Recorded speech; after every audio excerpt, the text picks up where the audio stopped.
Shalom Shalom, selamat pagi, apa kabarnya? Saya sangat bersyukur dan bersuka cita bisa berjumpa kembali dengan sahabat Word of Wisdom dimanapun kita berada. Pagi hari ini ada berkat Tuhan bagi kita semua yang terambil dalam kitab Roma pasal yang ke-8 ayat yang ke-28. Di sana dikatakan demikian, kita tahu sekarang bahwa Allah turut bekerja dalam segala sesuatu untuk mendatangkan kebaikan bagi mereka yang mengasihi Dia, yaitu bagi mereka yang terpanggil sesuai dengan rencana Allah. Sahabat yang terkasih, ada sebuah cerita tentang kedua negara, dikatakanlah negara A dan negara B sedang mengadakan satu yang dinamakan perselisihan, sehingga terciptalah satu yang dinamakan pertempuran. Dan dalam satu pasukan, dikatakanlah dalam pasukan B itu ada seorang anak Tuhan yang bernama John. John ini adalah anak yang taat beribadah kepada Tuhan. Dia taat mengikuti setiap kegiatan-kegiatan gereja dan dia sangat mengasihi keluarganya.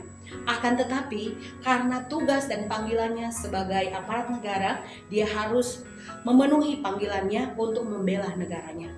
Pada waktu yang ditentukan, berangkatlah John bersama dengan pasukan yang telah ditetapkan untuk memasuki medan pertempuran.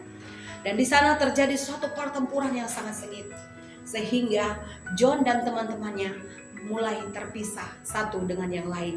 Tanpa John sadari, dia tersisa sendiri karena teman-temannya sudah terpencar kemana-mana. Akhirnya John berusaha untuk melindungi dirinya sendiri. Dia memasuki sebuah hutan, dan di sana hutan yang sangat belantara, hutan yang sangat lebat, sehingga tidak melihat sesuatu pun apa yang ada di dalamnya. John mendengar dari kejauhan ada suatu seruan, bahkan ada sekelompok orang yang mencoba mengejar dia. John terus memasuki hutan itu dan dia melihat ada sebuah gua yang besar. Dia memasuki gua itu dan dia bersembunyi di dalamnya. Dia sangat ketakutan. Kenapa? Karena dari jarak kejauhan dia bisa mendengar derap langkah orang untuk mendatangi tempat di mana dia bersembunyi. Pada saat itu, apa yang John lakukan? Dia tersungkur di hadapan Tuhan dan dia berseru dan berdoa berkata, "Tuhan, tolonglah saya." Pada saat itu, John kembali terduduk sambil sedikit-sedikit mengintai keluar, melihat apakah musuh udah mendekat ke arah yang dia tempati saat itu. Sahabat yang terkasih, tanpa John sadari, datanglah seekor serangga ulat untuk membuat itu sarang laba-laba. Sahabat yang terkasih, John berkata dalam hatinya, "Ya Tuhan, kenapa laba-laba ini yang Tuhan kirim? Besar harapan saya Tuhan mengirimkan sebuah batu yang besar untuk menutup gua itu, atau pohon yang besar tumbang agar jalan menuju ke gua itu tertutup dan terhalang." John sedikit bersungut dalam hati. Karena terdengarlah suara semakin mendekat, John kembali berkata, "Tuhan, tolonglah saya. Saya ingin ketemu dengan istri dan anak saya yang baru dilahirkan. Saya belum berjumpa dengan anak saya. Tuhan Yesus, tolonglah saya." Pada saat itu, saudara yang terkasih dalam Yesus Kristus, dua orang mendatangi tepat di depan gua itu.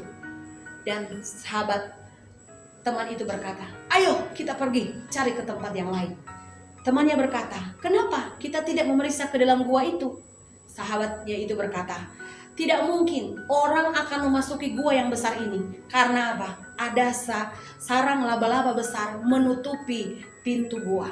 Kalau ada orang masuk, otomatis sarang laba-laba itu akan rusak." Jadi sahabat Word of Wisdom dimanapun kita berada, terkadang rencana kita bukan rencana Tuhan. Jalan kita bukan jalan Tuhan. Jangan gampang mempersalahkan situasi atau mencari pembenaran diri sendiri, tapi mari kita mengandalkan Tuhan, karena Allah turut bekerja di dalam segala sesuatu, aspek kehidupan apapun, untuk mendatangkan kebaikan. Kalau John Tuhan tolong, saudara dan saya juga pasti Tuhan tolong. Tuhan Yesus memberkati, tetap bersyukur, tetap semangat, dan selalu bahagia. Tuhan Yesus memberkati. Mari kita tunduk kepala, kita berdoa. Bapa yang baik, dalam nama Tuhan Yesus, kami mengucap syukur buat kebenaran firman Tuhan yang menguatkan iman kami, agar kami semakin percaya kepada Tuhan, semakin berserah kepada Tuhan, dan kami yakin rancangan Tuhan pasti yang terbaik bagi setiap kehidupan kami. Mampukan kami untuk melewati setiap kehidupan kami hari lepas kepada sehari bersama dengan Tuhan Yesus. Roh Kudus menjamah, memberkati setiap apapun yang dikerjakan oleh kedua belah tangan sahabat, dimanapun berada, dijadikan berhasil. Nama Yesus yang ditinggikan dan dipermuliakan. Dalam nama Yesus, sumber sukacita kami pagi hari ini, kami berdoa dan bersyukur. Haleluya, amin. Selamat pagi, selamat beraktivitas. Tuhan Yesus memberkati kita semua. Shalom.